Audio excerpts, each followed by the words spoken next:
এখানে আমাদের যে আয়তনটা দেওয়া আছে এটা আমাদের মিটারে রয়েছে, কিন্তু ইটের পরিমাপের ক্ষেত্রে আমরা কিসে পাইছি, এই মানটা যে পাইছি আমরা মিলিমিটারে পাইছি। এটাকে আমাদের কি করতে হবে, এটা আমাদের মিটারে কনভার্ট করতে হবে। আসসালামু আলাইকুম এভরিওয়ান, স্বাগতম জানাই এস্টিমেটিং অ্যান্ড কস্টিং 1 এর নতুন আরেক পর্বে। তো এস্টিমেটিং অ্যান্ড কস্টিংটা মূলত আমাদের সিভিলদের জন্য মোস্ট ইম্পর্টেন্ট একটা সাবজেক্ট।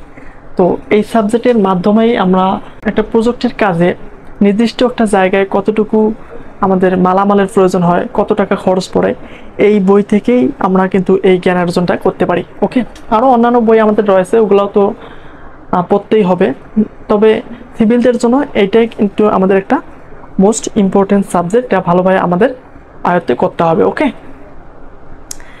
তো এই অধ্যায়ে এই সাবজেক্টের এই সাবজেক্টটার আমরা মোটামুটি তৃতীয় অধ্যায়ে আছি। প্রথম এবং দ্বিতীয় অধ্যায়ে তোমাদের এক ভাই নিছিল, তো সেখানে সে দ্বিতীয় অধ্যায়ের একটা ম্যাথ তোমাদের করাইতে নি, আমার কাছে ওইটা ইম্পর্টেন্ট মনে হলো, তো ওই ম্যাথটা আজকে আমি করাবো। এর আগে আমি তোমাদের একটু এই সাবজেক্টের সম্পর্কে বেসিক ধারণা দেব। তো এই সাবজেক্টের মধ্যে আমরা কি কি জানতে পারি, কি কি বুঝতে পারি, এইখানে এই বেসিক ধারণা দেবো। এটাও কিন্তু আমাদের পঞ্চম অধ্যায়ের একটা ম্যাথ, তবে এই ম্যাথগুলো আমাদের এক্সামে খুব কম আসে, কিন্তু প্র্যাকটিক্যালি আমাদের খুব ইম্পর্টেন্ট এই ম্যাথগুলোই। ওকে, যে ম্যাথটা আমি এখন তোমাদের করাই দেব। তো সেটা কি, সেটা হচ্ছে আমাদের যদি একটা এক ঘনমিটারের একটা যদি ছাদ থাকে, ছাদের মধ্যে আমাদের ইট, খোয়া এবং বালির পরিমাণটা কিভাবে নির্ণয় করব সেই প্রসেসটা দেখাবো। আর এক ঘনমিটার একটা ইটের গাঁথনিতে আমাদের কতগুলো ইট লাগে, এগুলোও একটু আমি তোমাদের দেখিয়ে দেব। আমাদের প্র্যাকটিক্যালি কিন্তু এই জিনিসগুলাই লাগে। ওকে, আর আমাদের বোর্ড এক্সামে এগুলো খুব কম আসে, তবে এগুলা জেনে রাখা আমাদের অনেকটাই উপকার আমাদের জন্য। তো শুরুতে আমি যেটা দেখাবো সেটা হচ্ছে এক ঘনমিটারের মধ্যে আমাদের কতটা ইটের প্রয়োজন হয় এক ঘনমিটার ইটের কাজের জন্য। তো এক ঘনমিটার একটা জায়গায় ইটের কাজের জন্য আমাদের কতটা ইটের প্রয়োজন হয় সেটা তোমাদের দেখাবো। ওকে, তো এক ঘনমিটার আমরা এভাবে দেই, এক ঘনমিটার ইটের কাজের জন্য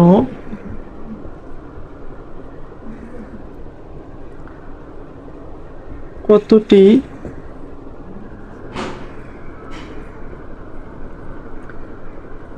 ইটের প্রয়োজন। তো এটা আমি তোমাদের শুরুতে বের করে দেখাচ্ছি যে আমাদের এক ঘনমিটার একটা ইটের কাজের জন্য কতটি ইটের প্রয়োজন হবে। ওকে,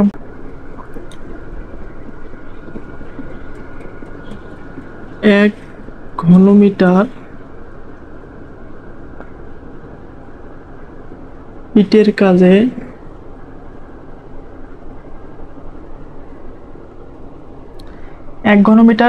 কাজে কতটি ইটের প্রয়োজন, কতটি ইটের প্রয়োজন। তো শুরুতে আমি তোমাদের এইটা বের করে দেখাবো যে এক ঘনমিটার ইটের কাজের মধ্যে আমাদের কতটি ইট লাগবে। ওকে, তো এক ঘনমিটার একটা যদি আমাদের জায়গা থাকে, এখানে আমাদের কতটি ইট লাগবে সেটা তোমাদের দেখাবো। তো এর জন্য আমাদের কি প্রয়োজন, এর জন্য আমাদের এই আমাদের কতটুক জায়গা সেই আয়তনটা লাগবে, আর আমাদের ইটের যে মাপ রয়েছে এই ইটের মাপটা আমাদের জানতে হবে। সেটা ইটের মাপ আমাদের মশলা সহ। তো মশলা সহ ইটের পরিমাপ আমরা কি জানি, দেখো লিখে দেই যে মশলা সহ ইটের পরিমাপ অর্থাৎ মশলা সহ ইটের দৈর্ঘ্য, প্রস্থ এবং উচ্চতা। দৈর্ঘ্য, প্রস্থ, উচ্চতা আমাদের 254 সেন্টিমিটার, এটা হচ্ছে আমাদের দৈর্ঘ্য। 127 সেন্টিমিটার, এটা সরি সেন্টিমিটার না, এটা হচ্ছে আমাদের মিলিমিটার। মশলা সহ ইটের পরিমাপটা এটা হচ্ছে আমাদের মিলিমিটারে, 254 মিলিমিটার।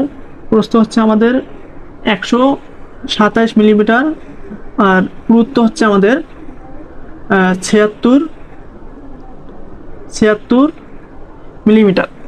তো আমাদের 1 ঘনমিটার ইটের কাজের জন্য কতগুলো ইটের প্রয়োজন হবে, সেক্ষেত্রে আমাদের দুটি বিষয় লাগবে। একটা হচ্ছে আমাদের কতটুক জায়গা, সেই আয়তনটুকু, আর হচ্ছে আমাদের মশলা সহ ইটের যে পরিমাণটা রয়েছে এর আয়তনটা লাগবে। ওকে, তো সরি এখানে আবার সেন্টিমিটার দিচ্ছি কেন, এখানেও মিলিমিটার হবে। তো এইখানে একটা বিষয় লক্ষ্য করো, আমাদের যে আয়তনটা দেওয়া রয়েছে, যে জায়গাটার আয়তন দেওয়া রয়েছে সেটা হচ্ছে আমাদের কি মিটারে, ঘন মিটারে। এখানেও কিন্তু আমাদের জায়গাটার দৈর্ঘ্য, প্রস্থ এবং উচ্চতা বলতে এখানে দৈর্ঘ্য, প্রস্থ, হ্যাঁ উচ্চতা রয়েছে। তো এখানে আমাদের যে আয়তনটা দেওয়া আছে এটা আমাদের মিটারে রয়েছে, কিন্তু ইটের পরিমাপের ক্ষেত্রে আমরা কিসে পাইছি, এই মানটা যে পাইছি আমরা মিলিমিটারে পাইছি। এটাকে আমাদের কি করতে হবে, এটা আমাদের মিটারে কনভার্ট করতে হবে। তো এটার জন্য আমরা এই মিলিমিটার থেকে যদি মিটারে কনভার্ট করতে যাই, তাহলে প্রত্যেকটাকে আমাদের 1000 দ্বারা ভাগ করতে হবে। দেখো এই বেসিক জিনিসটা হয়তো অনেকেই জানো না, সেটা তোমাদের একটা টেকনিক শিখে দেই। তোমরা একটা জিনিস মুখস্থ রাখবা, kilo, hecto, deca, deci, centi, milli. এই জিনিসটা মনে রাখলে তোমাদের সেন্টিমিটার থেকে মিলিমিটার, মিলিমিটার থেকে সেন্টিমিটার, মিলিমিটার থেকে মিটার বা মিটার থেকে মিলিমিটার, এরকমটা যদি করতে বলে খুব সহজেই তোমরা বের করতে পারবা। আমি কি বললাম যে কিলো, হেক্টর, ডেকামি, শর্টকাটে একটা নিয়ম তোমরা মনে রাখবা, কিলো, হেক্টর, ডেকা, মি,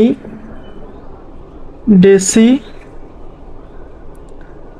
সেমি,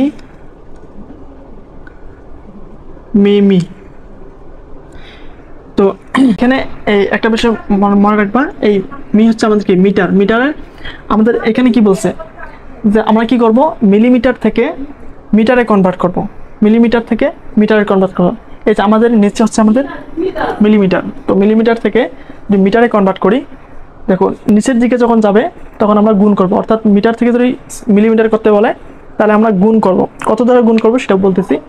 আর যদি আমাদের মিলিমিটার থেকে মিটার করতে বলে, অর্থাৎ নিচ থেকে উপরে যেতে বলে, তাহলে আমরা ভাগ করব, কত দ্বারা ভাগ করব সেটা আমি বলতেছি। দেখো, তো মিটার থেকে আমরা শুরু করি, এইটা যদি আমরা 1 নেই, যত নিচের দিকে নামবো তত একটা করে শূন্য নেই। যখন মিটারে রয়েছে তখন 1, যখন আমাদের মিটার থেকে ডেসিতে আসলো তখন 1, তারপর একটা শূন্য নেব। আবার যখন মিটার থেকে সেন্টিমিটার আসতেছে তখন আমরা 1 নিলাম, এখানে একটা শূন্য ছিল, এখানে 2টো শূন্য নেব। আবার মিটার থেকে যখন আমরা মিলিমিটারে আসব, একটা 1, আমাদের কয় ঘর নিচে 1 2 3, 3টা আমরা শূন্য নেব। তাহলে দেখো তো মিলিমিটারের জন্য আমাদের কত, 1000। এখন কথা হচ্ছে আমরা কখন ভাগ করব, কখন গুণ করব। যদি আমাদের মিটার থেকে মিলিমিটার করতে বলে, মিটার থেকে মিলিমিটার করতে বলে, অর্থাৎ নিচের দিকে নামে, তাহলে হচ্ছে আমরা কি করব, গুণ করব। আর যখন মিলিমিটার থেকে মিটার করতে বলবে তখন আমরা ভাগ করব। আই হোপ তোমরা ক্লিয়ারলি বুঝতে পারছো। তো এখন আমাদের কি বলছে, মিলিমিটার থেকে আমরা কি করব, মিটারে কনভার্ট করব। দেখো মিলিমিটার থেকে মিটারে কনভার্ট করব, কি করব, ভাগ করব। যদি আমাদের মিটার থেকে মিলিমিটার করতে বলতো আমরা গুণ করে দিতাম। ওকে, তো আই হোপ তোমরা এই বেসিকটা বুঝতে পারছো। তো এখন আমাদের কি করতে হবে, এই যে ইটের যে মশলা সহ ইটের যে পরিমাণটা দেওয়া রয়েছে আমাদের মিলিমিটারে, আমাদের মিটারে কনভার্ট করতে হবে। ওকে, তো এটা যদি আমরা 254 যদি আমরা মিটারে আনি, 1000 যদি ভাগ দেই, তাহলে আমাদের আসে 0.254। তোমরা চাইলে ক্যালকুলেটর বের করে সাথে সাথে করতে পারো। মিটার কোন হচ্ছে 127কে যদি 1000 দ্বারা ভাগ দেই, 0.127 মিটার। কোন 76কে যদি আমরা 1000 দ্বারা ভাগ দেই, কত আসে, 0.0 মিটার। এটা দৈর্ঘ্য, প্রস্থ এবং উচ্চতা পাইলাম। আমাদের কি করতে হবে? আয়তন বের করতে হবে। তো এই তিনটাকে, সরি, ইটের তো পুরুত্ব হয়, উচ্চতা হয় না, যাই হোক, এখন এই তিনটাকে আমরা যদি গুণ করে দেই আমরা কি পাবো? ইটের আয়তন পাবো। তো আমাদের ইটের সংখ্যা বের করার ক্ষেত্রে দেখো, ইটের সংখ্যা বের করার সূত্র এটা, কতটি ইট লাগবে সেই সংখ্যাটা বের করার সূত্র আমাদের এটা আমাদের মাস্ট বি মনে রাখতে হবে। ইটের সংখ্যা নির্ণয়ের সূত্র হচ্ছে আমাদের যে পরিমাণটা দেওয়া থাকবে সেইটার আয়তন। অর্থাৎ আমরা এখানে লিখতে পারি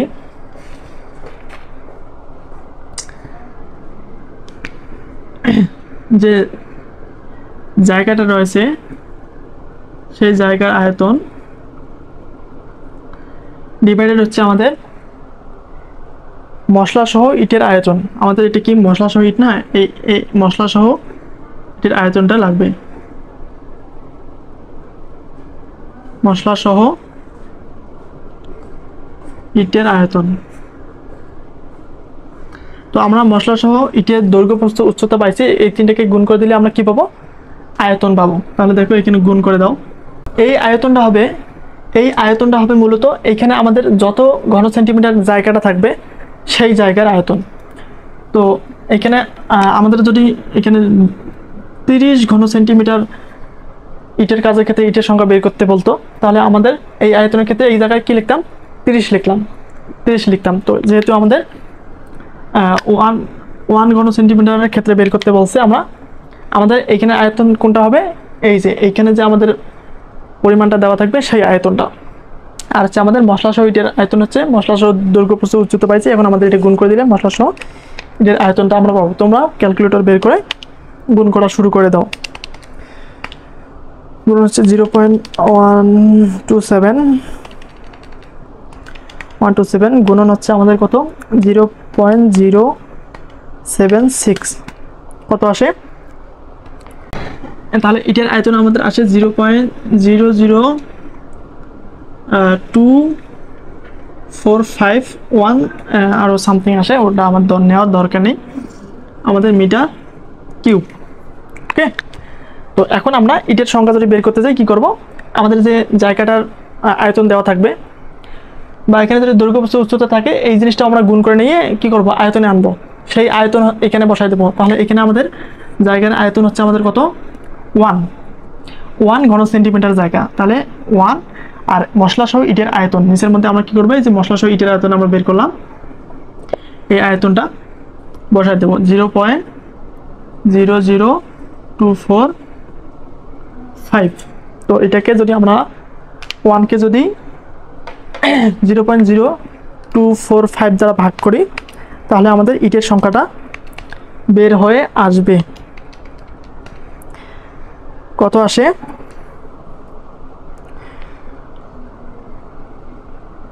400, তোমরা ক্যালকুলেশন করো সাথে সাথে।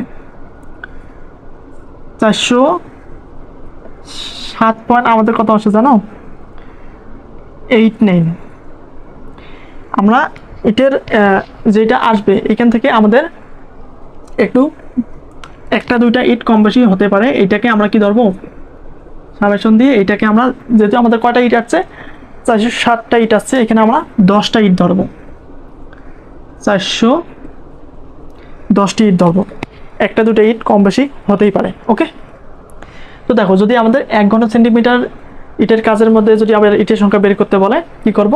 ওই জায়গাটার পরিমাণ দিয়ে মশলা সহ যে আমাদের ইটের যে একটা মান রয়েছে সেটা আয়তন বের করে ভাগ দেব, তাহলে আমাদের ইটের সংখ্যাটা বের হয়ে আসবে।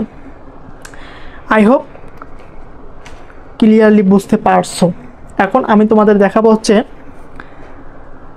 1 ঘনমিটার একটা জায়গার গাঁথনিতে আমাদের সিমেন্ট, বালু এবং খোয়ার পরিমাণ কতটুকু লাগবে সেটা দেখাবো। ওকে, তো আমি এটা মিশাই দিচ্ছি, তোমরা সাথে সাথে উঠাই নিও এগুলা।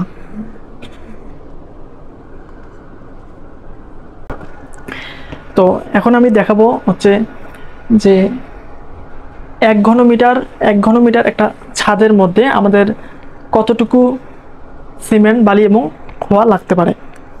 তো প্রশ্নটা তোমাদের এরকম হতে পারে, দেখো আমি লিখে দেই। প্রশ্নটা এরকম হতে পারে যে 1 ঘনমিটার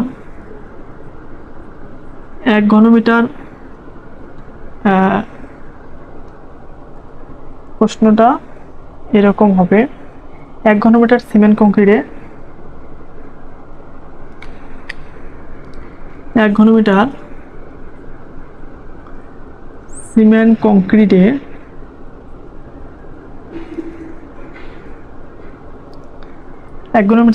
সিমেন্ট কংক্রিটে কতটুকু আমাদের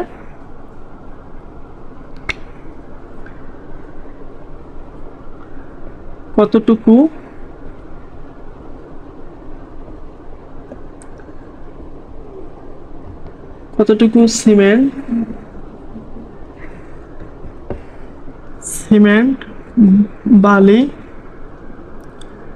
সিমেন্ট বালু ও খোয়া লাগবে, খোয়া প্রয়োজন। এই সিমেন্ট বালি এবং খোয়ার অনুপাতটা যদি এরকম হয় 1:3:6। তো এইটা কি, এইটা হচ্ছে আমাদের এই সিমেন্ট বালি এবং খোয়ার অনুপাত। তো এইটা আমাদের দেওয়া থাকবে, বা এটা মূলত কি, যদি আমরা একটা জায়গা নির্মাণের ক্ষেত্রে যদি 1 বস্তা যদি সিমেন্ট নেই, 3 বস্তা আমাদের বালি নিতে হবে, আর হচ্ছে 6 বস্তা খোয়া নিতে হবে। ওকে, তো এই অনুপাত ধরে আমাদের এই 1 ঘন সেন্টিমিটার একটা জায়গার মধ্যে কতটুকু সিমেন্ট বালি এবং খোয়ার প্রয়োজন হয় সেটা আমরা বের করব। তো এর জন্য কিছু প্রসেস আমাদের অবলম্বন করতে হবে। সাপোজ এইটা হচ্ছে আমাদের একটা ছাদ, এটা হচ্ছে আমাদের একটা ছাদ। তো এই ছাদটা হচ্ছে 1 ঘনমিটারের ছাদ। তো এই 1 ঘনমিটার ছাদের মধ্যে আমাদের কতটুকু সিমেন্ট বালু এবং খোয়ার প্রয়োজন হবে সেটা আমাদের বের করতে হবে। তো এর জন্য আমাদের কিছু প্রসেস অবলম্বন করতে হবে। সেই প্রসেসগুলো কি, দেখো আমাদের যে পরিমাণটা দেওয়া থাকবে এটা হচ্ছে আমাদের কিন্তু ভেজা আয়তনের একটা মাপ দেওয়া থাকবে। তো আমাদের এই যে মাপটা থাকবে এটা আমাদের শুষ্ক আয়তনে আনতে হবে। তো শুষ্ক আয়তনে আনতে আমরা অলওয়েজ 1.5 দ্বারা এই পরিমাণটাকে গুণ করব, তাহলে আমাদের শুষ্ক আয়তন পাবো। ওকে, কি বললাম যে এইখানে যে মানটা দেওয়া থাকবে এটা আমাদের ভেজা পরিমাণটা দেওয়া থাকবে। তো এটাকে যদি শুষ্ক আয়তনে আনতে চাই তাহলে আমরা 1.5 দ্বারা গুণ করব। তাহলে প্রসেস 1-এ কি করব, এটাকে আমরা শুষ্ক আয়তনে আনবো। এটা আমাদের কি করতে হবে, শুষ্ক আয়তনে আনতে হবে। শুষ্ক আয়তন যে পরিমাণটা থাকবে তার সাথে আমরা 1.5 গুণ করবো। এখানে আমাদের 1 ঘনমিটার রয়েছে, এখানে যদি 30 ঘনমিটার থাকতো তাহলে এখানে 30কে আমরা 1.5 দ্বারা গুণ করতাম। যেহেতু আমাদের 1 ঘনমিটার রয়েছে, আমরা 1কে কি করব, এই 1.5 দ্বারা অলওয়েজ গুণ করব। গুণ করার পর যে মানটা আসবে এটা হচ্ছে আমাদের শুষ্ক আয়তন। এটা কি, এটা হচ্ছে আমাদের শুষ্ক আয়তন। প্রসেস 2, আমাদের যে ধাপ নাম্বার 2-এ কি করব, ধাপ নাম্বার 2 হচ্ছে আমাদের যে অনুপাতটা থাকবে এই অনুপাতটার যোগফল লিখব। অনুপাতের যোগফল, অনুপাতের কি যোগফল। তাহলে 1 গুণন 3 গুণন 6 কিনা আস্তে আস্তে 10 আসে। ওকে, তো এখন আমরা কি করব, এখন দেখো যে সূত্রটা আমাদের লাগতেছে সেটা সূত্র মূলত আমরা সমাধান করার মাধ্যমে সূত্রটা মুখস্থ হয়ে যাচ্ছে। দেখো আমরা কি করব, এখন আমরা যদি লিখতে চাই যে সিমেন্ট আমাদের কতটুকু লাগবে, এখানে যদি লিখি সিমেন্ট লাগবে হচ্ছে আমাদের সিমেন্ট লাগবে, সিমেন্টের পরিমাণটা যদি বের করতে যাই, তো সিমেন্টের পরিমাণ বের করতে গিয়ে আমরা শুরুতে কি করব, আমাদের শুষ্ক আয়তনটা পাইছি, এই শুষ্ক আয়তনটা এই শুষ্ক আয়তনটাকে যে আমাদের অনুপাতের যোগফলটা রয়েছে এই যোগফল দ্বারা ভাগ করব। গুণ কি দেব, গুণ হচ্ছে আমাদের প্রথম যে রেশিওটা দেওয়া থাকবে, এই অর্থাৎ সিমেন্টের ক্ষেত্রে আমরা বের করতেছি, প্রথমটা হচ্ছে আমাদের সিমেন্ট, তো সিমেন্টের ক্ষেত্রে এখানে আমাদের কত দেওয়া রয়েছে, 1 দেওয়া রয়েছে, এটা গুণ করে দেব। কি করলাম, সূত্রটা এরকম হতে পারে যে শুষ্ক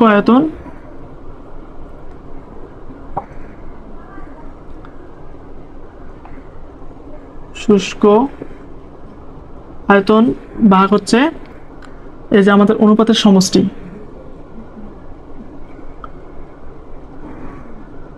অনুপাতের যোগফল বা অনুপাতের সমষ্টি, গুণ হচ্ছে আমাদের রেশিও। এইখানে আমাদের যদি সিমেন্টের বের করি তাহলে রেশিও হবে আমাদের 1, যদি বালির বের করি 3, খোয়াল বের করলে আমাদের 6, এখানে গুণ হবে। তো এখানে আমরা লিখি রেশিও, এইটাই মূলত সূত্র। তো দেখো আমরা কি করছি, শুষ্ক আয়তনটা নিয়েছি, দেন হচ্ছে ভাগ দিচ্ছি আমাদের কি অনুপাতের যোগফল, গুণ হচ্ছে সিমেন্টের ক্ষেত্রে যেহেতু প্রথমটা আমাদের রেশিও হচ্ছে 1, এটা গুণ করে যত আসবে তত আমরা এখানে লিখব। 1.5 গুণন 10, সরি 1.5 ভাগ হচ্ছে আমাদের 10, কত আসে 0.15, 0.1 এর সাথে গুণ করলে ওইটাই আসে 0.15, এটা আসে আমাদের সিমেন্টের পরিমাণ। আর আমরা জানি যে 1 ঘনমিটার সিমেন্ট সমান হচ্ছে 30 ব্যাগ, এটা আমরা কত ব্যাগ সিমেন্ট লাগবে সেটা বের করতে পারবো। তাহলে আমাদের এটা 1 ঘন সেন্টিমিটারে আমরা কি জানি, আমরা একটা জানি যে 1 ঘনমিটার সিমেন্ট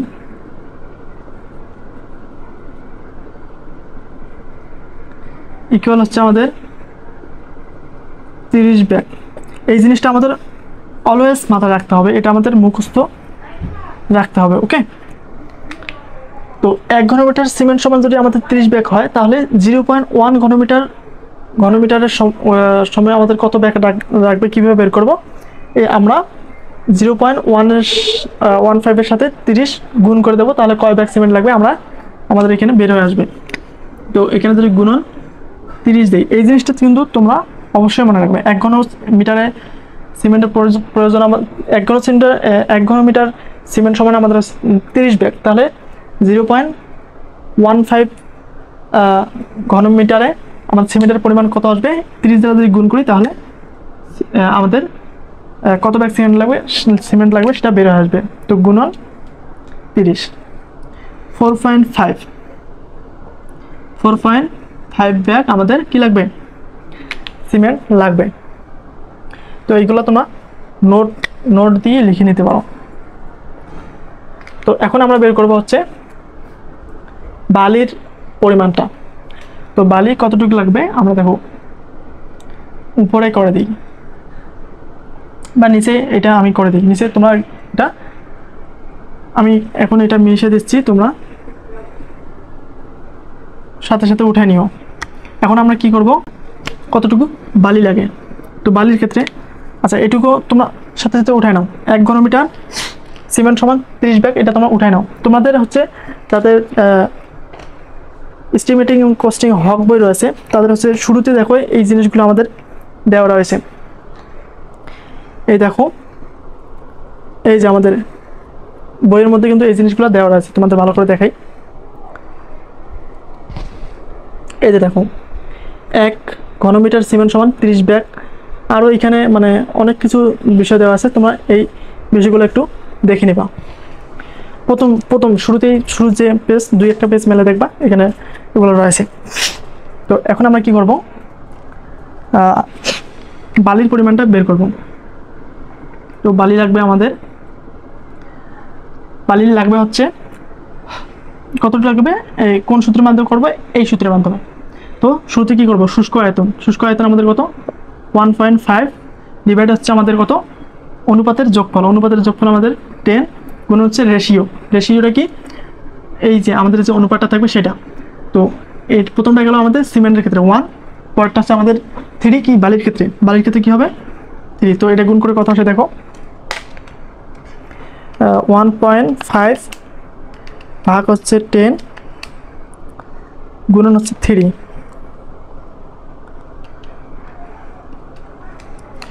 0.45 ঘনমিটার।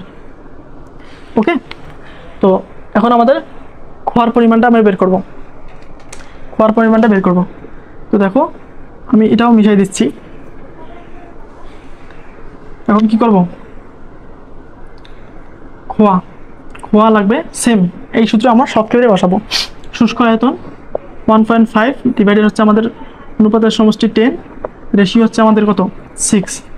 তো এখানে আমাদের কত আসতেছে 1.5 ভাগ হচ্ছে 10 গুণ হচ্ছে আমাদের 6, 0.9। এখন আরেকটা জিনিস মাথায় রাখবা, এটা হচ্ছে আমাদের ঘন মিটার। তো এতটুক লাগবে খোয়া।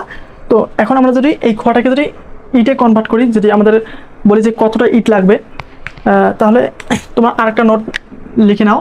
সেটা হচ্ছে আমাদের সিমেন্টের ক্ষেত্রে যেমন আমরা বললাম যে 1 ঘনমিটার সিমেন্ট সমান 30 ব্যাগ, সেক্ষেত্রে আমরা সিমেন্ট কত ব্যাগ লাগবে সেটা বের করে ফেললাম। তো এই ক্ষেত্রেও দেখো খোয়ার ক্ষেত্রে আমাদের কতটা ইট লাগবে তোমরা এভাবে একটা মাথা রাখতে পারো। আমরা জানি হচ্ছে 1 ঘনমিটার সিমেন্ট সমান 30 ব্যাগ, আর হচ্ছে 1 ঘনমিটার ছোট আকারে খোয়ার জন্য ইটের প্রয়োজন হচ্ছে আমাদের 320টি ইট। ওকে, তো এখানে এই নোটটা তোমরা এটাও সুন্দর করে উঠে নাও যে 1 ঘনমিটার ছোট খোয়ার জন্য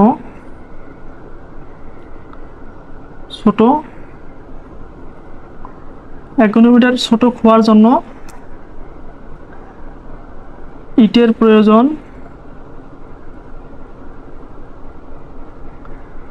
প্রয়োজন হচ্ছে আমাদের 320টি। এই জিনিসটা তোমরা সুন্দর করে নোট করে নাও। 1 ঘনমিটার আমাদের ছোট খোয়ার জন্য ইটের প্রয়োজন হচ্ছে 320টি। তাহলে আমাদের 0.9 ঘনমিটার ছোট খোয়ার জন্য ইটের প্রয়োজন আমাদের কয়টি হবে, তাহলে আমরা 320 দ্বারা যদি 0.9কে যদি গুণ করি তাহলে আমাদের ইটের পরিমাণটা বের হয়ে আসবে। আই হোপ তোমরা এটা উঠাই নিছো। তাহলে আমরা যদি এখানে এই 0.9 ঘনমিটারের ক্ষেত্রে যদি ইটের পরিমাণটা বের করতে যাই, তাহলে আমাদের 1 ঘনমিটারে যদি 320টি লাগে, তাহলে 0.9 ঘনমিটারের ক্ষেত্রে কয়টি ইট লাগবে, সেক্ষেত্রে আমরা কি করব 320 দ্বারা 0.9কে গুণ করব। গুণ করলে আমাদের কতটি ইট লাগবে সেটা আমরা পেয়ে যাব। ওকে, 320 228টি ইট লাগবে আমাদের, 288টি। তো এভাবেই আমরা 1 ঘনমিটার জায়গার মধ্যে আমরা বের করলাম যে সিমেন্ট, বালি এবং খোয়ার পরিমাণটা কতটা লাগে সেটা আমরা বের করলাম। যদি এখানে আমাদের 30 ঘনমিটার দিত তাহলে আমরা বের করতে পারতাম না? অবশ্যই পারতাম। শুধু আমরা কি করতাম, শুরুতে এটা আমাদের ভিজা অবস্থায় রয়েছে না, এটাকে শুকনো আয়তন বের করতে কি করতাম 1.5 দ্বারা গুণ করতাম। যদি আমাদের 100 ঘনমিটারের ক্ষেত্রে বলতো, তাহলে আমরা এই ভিজা আয়তনটাকে শুষ্ক আয়তনের ক্ষেত্রে আমরা কি করতাম 1.5 দ্বারা গুণ করতাম। দেন হচ্ছে অনুপাত, যে আমাদের অনুপাত দেওয়া থাকবে অনুপাতটা যোগ করে নিতাম, তারপর হচ্ছে এই সূত্রের মধ্যে ফেলাতাম যে শুষ্ক আয়তন ডিভাইডেড আমাদের অনুপাতের সমষ্টি গুণ হচ্ছে আমাদের রেশিও। তো আই হোপ ক্লিয়ারলি বুঝতে পারছো। তো নেক্সটে আমরা দ্বিতীয় অধ্যায়ের যে একটা ম্যাথ ছিল ওই ম্যাথটা করা দিয়ে হচ্ছে আমি তৃতীয় অধ্যায়ে আর 2 একটা ম্যাথ করে দিয়ে তৃতীয় অধ্যায়টা কমপ্লিট করে দেবো। তো এখনও যারা আমাদের চ্যানেলটি সাবস্ক্রাইব করে নাই অবশ্যই আমাদের চ্যানেলটি সাবস্ক্রাইব করে রাখবা, পেজ থেকে দেখলে পেজটাকে ফলো দিয়ে রাখবা। তো সকলে ভালো থাকবা, আল্লাহ হাফেজ।